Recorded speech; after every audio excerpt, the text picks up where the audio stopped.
বিশ্বনবীর মোবারক হাত, পবিত্র হাত আমার মাথার চুলের যেই জায়গায় লেগেছে, আমি চাই ওই চুলগুলা নিয়ে আমি আমার কবরের ভিতরে যাব।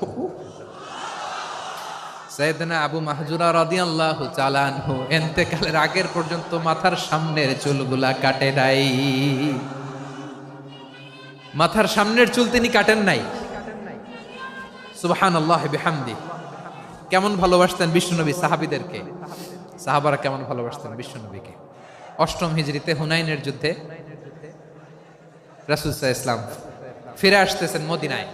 পথিমধ্যে বেলাল রাদিয়াল্লাহু তাআলা আনহু আজান দিচ্ছেন। কি দিচ্ছেন? তো পাশে ছিল মুশরিকদের একটা পল্লী, কিছু মুশরিক তরুণ, কিছু অমুসলিম কিশোর, তারা আজানকে ব্যঙ্গ করতেছে। আমাদের বাংলায় মুখ ভেঙ্গানো বলে আর কি। বেলাল রাদিয়াল্লাহু তাআলা আনহু আজান দিচ্ছেন, ওই বাচ্চাগুলো মুশরিক